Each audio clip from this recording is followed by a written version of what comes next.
Bobby, thank you very much for doing the interview. I'm delighted to be here. Appreciate it very much. So let's start off just basically, if you could shortly explain to me why you're running for supervisor. I just found there was a lot of injustice that I learned about when I was serving at the local level on a local city council, and I felt when I was turning 60 that I could make a big contribution to that. I had the local energy, I had the financial discipline.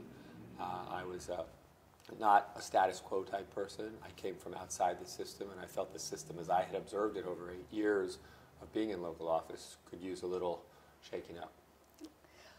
I've looked at your website, and I don't see the words gay or LGBT anywhere. I'll show it to you after we're finished here. Okay, great. Is it in a category or? I can't remember exactly where it is. I can remember working on it. I don't know where it's posted because of the way I work on it, the writing, and then the web person posts it, so I don't know exactly where it is, but I'll find it. Okay, cool. So for the people who are looking at this video, can you sort of talk to me a little bit about what you've done for the LGBT community specifically? I've worked very hard with the Santa Monica Malibu School District on bullying issues, and I'm very interested in trying to get mental health care counseling into schools. As I'm sure you know, that's a relatively unusual thing in the current system, not only in wealthier districts like Santa Monica, but in LAUSD. I think in middle school and in high school, it's very important that mental health care people are in the schools. That, in other words, the current practice is you take your kid and you drive somewhere if you have a mental health care or a bullying issue, an upset issue, and I don't think that works. I think it should be in the high school. So I've worked on that. As I think you know, I've worked very hard on HIV issues internationally. I spent 10 years of my life full-time on that, and I think we achieved a pretty great success. I've spent a lot of time with doctors in that community, and people who are living with HIV. My best friend in LA died of AIDS 12 years ago, and I think I'm acutely aware of the challenges that illness has presented to the community. Who was your best friend? He's a photographer. His name was Herb Ritz. Herb Ritz was your best friend? He was. Okay. I met him doing photographs for my Christmas albums in 1987 when we were trying to popularize the idea of Special Olympians being accepted, developmentally disabled people being acceptable people in the community. And I wanted to take one of the musicians who I had done the Christmas record with and picture them with some special people. And the musician asked me to organize it with Herb, and that's how I met him in 1987. Before we move on, I need to clarify the mental health issues and bullying, because I'm kind of unclear. You talked about working on bullying issues and then jumped to mental health. Who has the mental health issue? Well, counselors. In other words, people who are used to dealing with kids who have been bullied or who are being ostracized for various reasons. Those have mental health care repercussions. It's like almost trauma that arises from bullying. So that, in my experience anyway, and I've talked to various people in the community who tell me, for example, in homeless youth, LGBT youth, particularly boys, are being very aggressively bullied. They have the higher suicide rates than other people that age. So that produces mental health care outcomes that need treatment, or people kill themselves. So that's what I meant by that. I think it's a very serious matter. Obviously, with that kind of a suicide rate, it's obviously a very serious matter. So if there were a mental health care professional in a school where a young man or woman was contemplating suicide, that's an important matter. So as supervisor, would you address that through the mental health department of the health department, or would you do that through education? Well, there are several strategies you can use. As you know, the mental health care department of the county is a separate department. Many mental health care activists feel it should be all part of the health department so that you're healthy from, as they say, your forehead up as part of your overall health. As it's organized now, it's a separate department with a separate director. So yes, I would do it through that mental health care department. Dr. Southern's department. They have a significant amount of money for mental health care treatment that is deployed in a certain way now, and maybe it ought to be deployed in slightly different ways. I would work with that professional staff to figure out how to do that, and I would ask them to focus, as I don't think they've been asked to focus, on kids in middle school and in high school who are in the education system. I think it's a great place to reach kids. It's also a great place to reach their parents who may have issues of their own with regard to their children. So I strongly believe that they should get assistance while they're in school. Which also, I noticed that you do have a section under issues dealing with education, and one of the things you want to deal with is trying to curtail the high dropout rate. Mm-hmm. Our kids, LGBT kids, have a huge high, dropout rate. Mm-hmm. What would you do to address that population specifically? Well, I think, again, counseling is a very important thing, so you don't feel loneliness or failure in school. When you talk to kids, the reason they drop out is they felt alone. They felt like they were going to be a failure. There was nobody like them in the school. And you have to have aggressive strategies to deal with those feelings that people have. I think one of the things I've seen work the best is arts, making arts education more available in schools, particularly music. I know here in Santa Monica, I've watched very closely how music education works for LGBT youth, but also for many children who are having a difficult time achieving things in school. There's something about music that makes people much more successful. And once they become a little successful in music, then they see, ooh, I could be successful here, I could be successful there. And once others in the community see their success, I think the bullying decreases a little bit, and that's part of the strategy.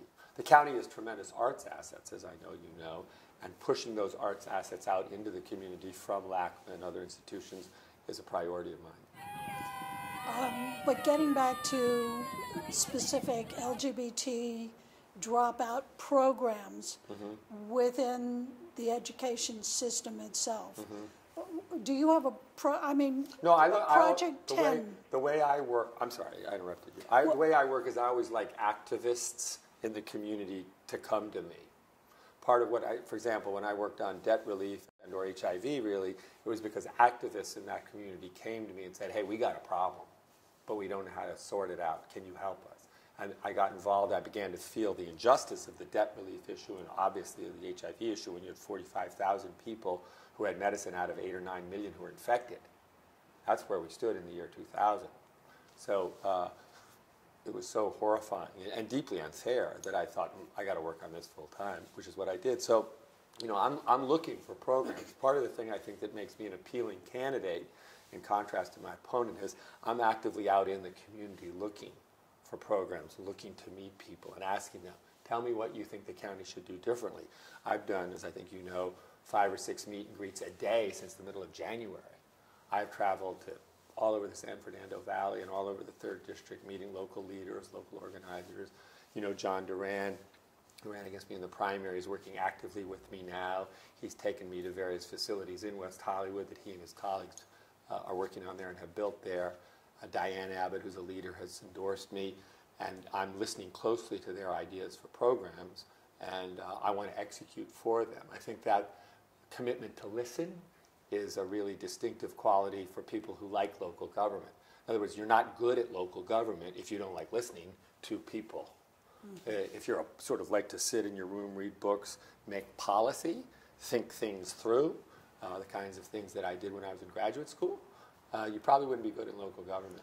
But if you're elected, there's going to be, you're going to have a whole palace guard between... I'm not into the palace guard. I never had a palace guard in Santa Monica. I don't believe in the idea of the palace guard.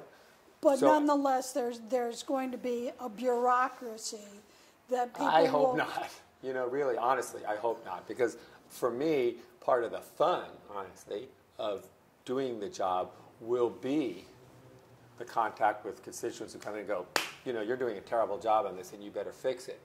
That was the most fun thing for me in Santa Monica, because people who talk directly to you, as opposed to work the palace guard and say, things in a colorful, nice way, I prefer the people who come up to me and go, "You're messing up. You better fix this right now. Here are the problems. You did this wrong, and this wrong." And I know, like, ooh, great. Tell me more. I want to hear that, because then I think you can improve. If you don't have the great information from the street, you're not able to make real improvements. You're stuck in the status quo system. Do you know what I mean? Yes. So I take your point that I'll have a staff. I understand that, but I really am going to try hard to reach out, certainly to Diane and John, who are leaders in the LGBT community, and others. John D'Amico. I have friends. I'm going to listen closely to what they have to say. So will you have a staff that reflects the population you represent, which is to say, can you commit to having LGBT staff members? I hope so. Or will you also have like an advisory council because for instance, on this dropout question, Project 10 has existed since 1984, Dr. Virginia Uribe, within LAUSD. That is specifically a dropout program for LGBT youth. Do you find that that's been successful? Yes, but it started out as one room in a science teacher's Fairfax High School office during lunchtime. So, I mean...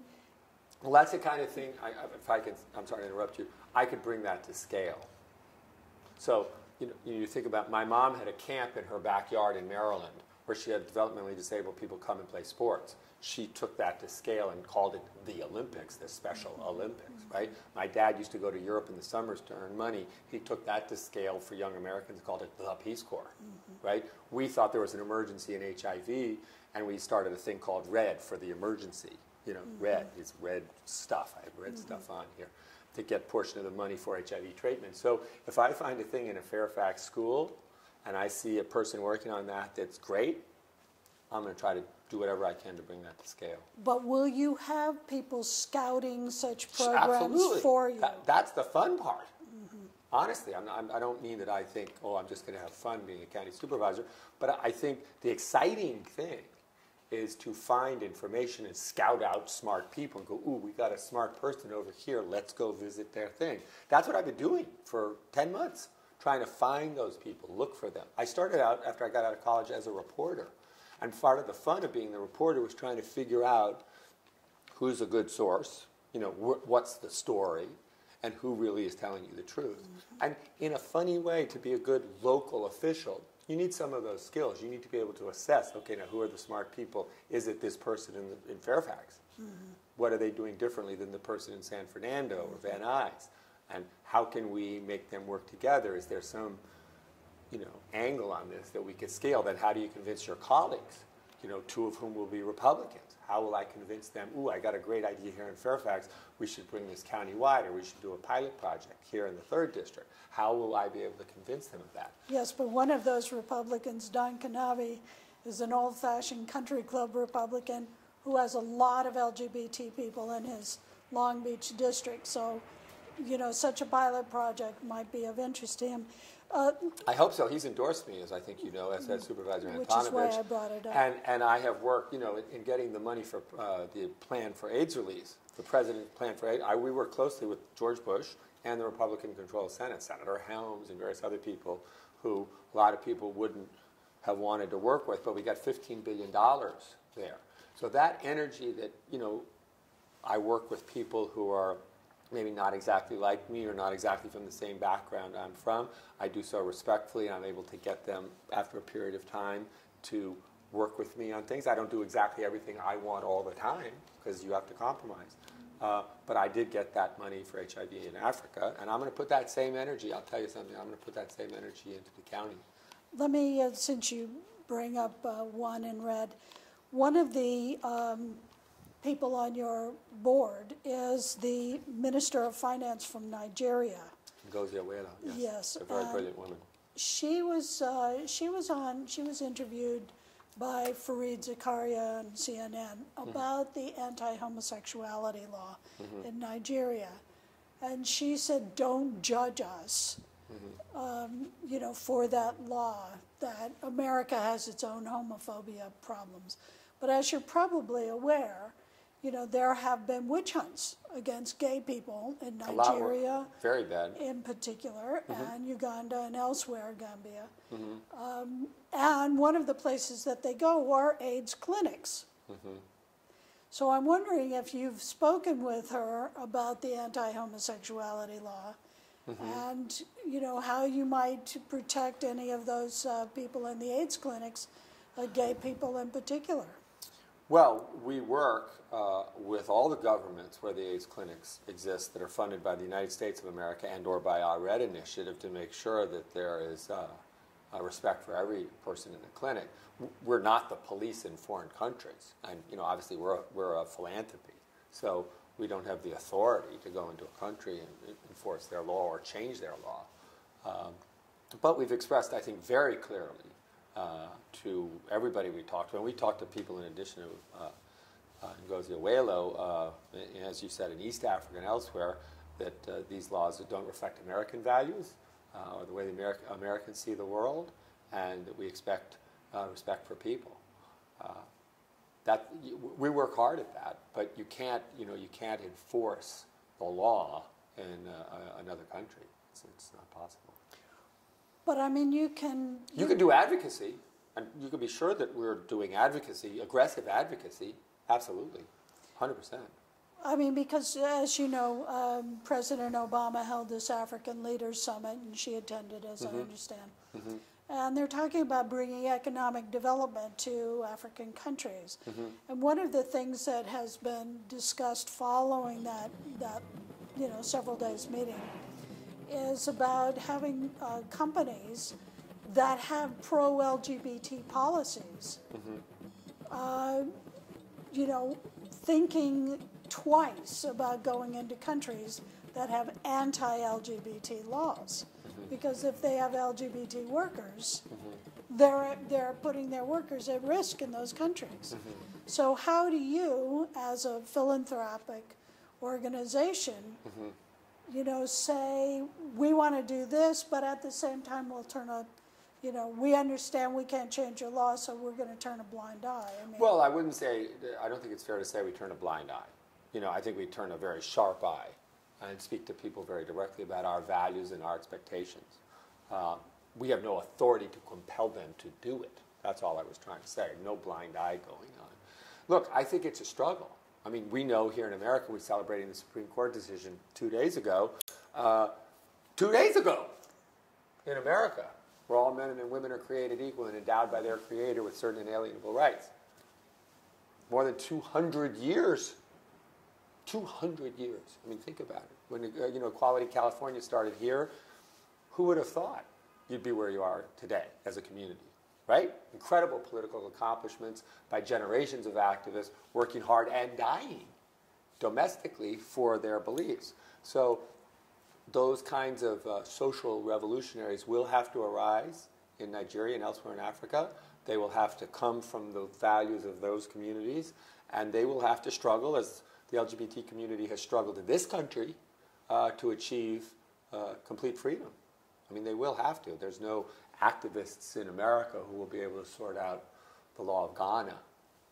Ghanaians will have to do that. Speaking of HIV, since we're on this topic, the CDC recently came out and said that about half of the Black, gay, and bisexual men who've been diagnosed with HIV in this country are not receiving treatment.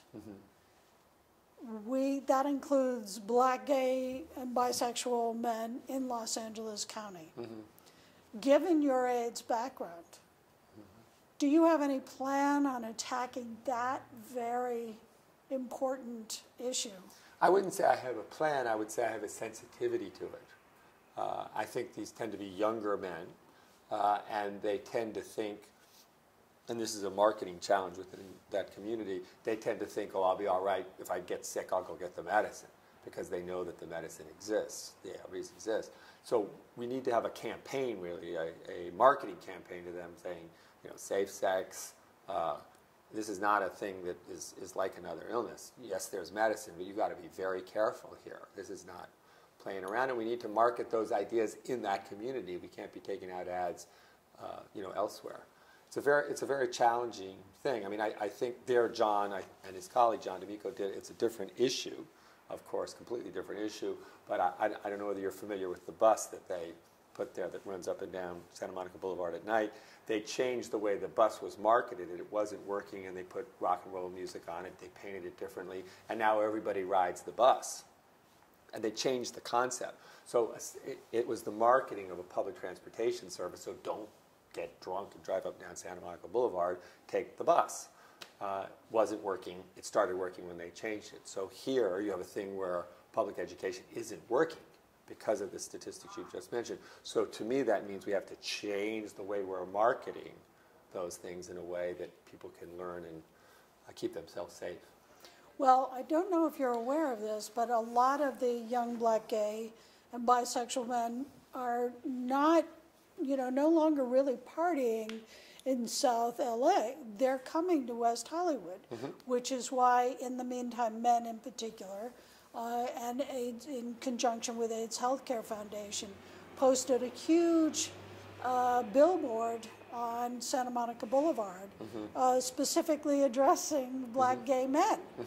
So that's why I was asking you if you had a plan or a program or how you might plan to attack that. I don't have a plan or a program.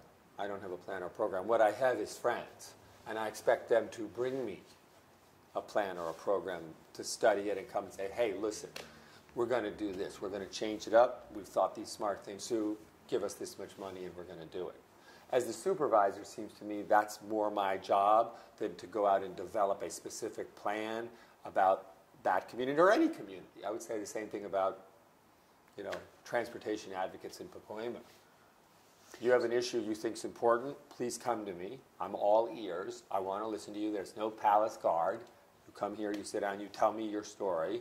I'm going to check it out. I'll work hard on thinking it through. And if I see the idea and I think you'll be successful in executing it, I'll try to get you money. And I would say that's also true of the staff of the county. I think there are a lot of smart people on the county staff, but they haven't been challenged. And they think, well, the status quo is going to continue like this, so I might as well just continue punching the clock. This was certainly true in Santa Monica when I got in there on homelessness policy. People were like, oh, well, nothing will ever change. But then when I got elected, and I got elected by such a big margin, and I got elected on the homelessness issue, the staff was like, whoa, maybe there'll be a change here. And a couple of people came forward and made change. We went to the Housing First model very early on, which was, some people were against it. And they're still mad, that we went to that model. But that kind of change, I think, is important and is created by leadership and by people who create an atmosphere that change is possible, and then the other people who want change will work with you. I'm looking for that rather than trying to make detailed plans in sectors myself. Zev has been known to dip into his own 3rd District discretionary fund to be able to help AIDS programs, for instance, in the old days. Is that something, if you don't get your other fellow supervisors to agree to some proposal, but you believe in something, that is something that you would do? Of course, absolutely. Okay, cool. Foster care, something that is also on your website, another issue you care very deeply about. And you talk about community or, partnering with community organizations. But I didn't see the name of the LA LGBT Center as one of the named organizations with which you would be partnering. Let me give you a statistic, because this just... I feel like I should be taking notes. Don't worry. I'll give you a transcript. Will you give me I'm going to look into that right away. This August, the center partnering with the Williams Institute did a really in-depth report on LGBTQ kids in the foster care system. And they say that of the approximately 7,400 kids within the system, aged 12 to 21, that 19% are LGBTQ. That's a rather substantial number. Yeah, 1,500 kids. So they also say that 13% of the kids that they talk to say that they've been poorly treated, compared to just 5.8% of non-LGBT kids. Within your, on your website, because I'm sure you haven't listed everything on your website, but I don't see anything directly dealing with LGBT kids who've been thrown out, who've run away, come to LA to try to be safe, to find somebody to love them. We have a huge... Well, if it's not on there, that's a mistake. We should have it on there. It's a huge, Sure. It's 1,500 kids, as you just said. So that's something that you'll look into. Absolutely, 100%. In about 3 minutes. We're going to walk out there and ask someone. Okay, since we only have 3 minutes, why don't we close out with... No, I just meant that because all I meant to say is I'm going to do it right away. I'm not going to look into it, in a month. I'm going to look into it in about 3 minutes. So let me ask you one final question and then give you an opportunity to talk directly to us. Dr. Jonathan Fielding has said that he's leaving as director of the health department, public health. What are your criteria for who should direct that department? And the reason I ask, and I'm sure John Duran has mentioned this to you, is that the LGBT community felt that there was a considerable degree of cultural incompetence around the meningitis issue. The fact that the department would issue a press release and neglect to mention in the press release that 3 gay men had died of meningitis, and then subsequently, and not even tell the community, and then subsequently put on an alert on the website, as if we all go to the website and check it out all the time, that everybody who has HIV should be, should get vaccinated for meningitis. So we all sort of put that under the heading of cultural incompetence. Might cultural competence be a part of your criteria for helping select the next? 100%. 100%. It's essential. I mean, what would be your criteria? And again, based on some of the conversations you may have had with Duran about well, this. just that people need to. I think a good example is how the city of West Hollywood has worked with the sheriff's department there, where John and his colleagues have worked with the department to produce officers and ways of working in their community that's sensitive to the community, whereas I think 10 or 15 years ago probably it wasn't as sensitive as it is now. He has told me that it works very well and the training programs are really great. I would say similar things about any executive. I've got a lot of experience in hiring people from my private sector work, from my philanthropic work, and even from my City of Santa Monica work, where we hired the city manager, we hired the city attorney, and we hired the city clerk. So I think I have a good record, and I think I have a better record than my opponent in hiring people, putting criteria into job descriptions, and then holding people accountable once they're hired, and at the same time giving them authority to do their job. I mean, one of the deficiencies, if you will, in the way the county currently works is there's a lot of micromanaging of people, which tends to make good people not apply for jobs. So I want to give people the authority, give them their criteria, and if I see someone issue a press release that neglects to mention an issue like that, I could ask them, how can you let that happen? I'm going to do an annual review, and I'm going to go through a thing like that, and I will bring that up. And I think that's one of the advantages to me as a candidate is that no one, I'm not shy. If I'm working with you and I'm doing your annual review and you've made a mistake like that, I want to hear from you. Do you think it was a mistake? If you do, what are you going to do to fix it? If you don't, why not? You got to convince me that it's not a mistake. I've had good working relationships with my staffs, and many of them have given me money and are volunteering here without having been asked, although I'm thrilled to see them. I think it's very important to not be part of the status quo. Everything is fine the way it is. Everybody can continue behaving the way they're behaving, like that. No, I don't think so. I think we can do a lot better than we're doing, and there's an example of it. And that's a difference, I would say, between my opponent and myself. Great, thank you. And so finally, this is your time to speak directly to us and ask, why should an LGBT voter vote for you? Well, I think a lot of the issues that face everybody face LGBT voters. For example, the most fundamental one to me is financial management.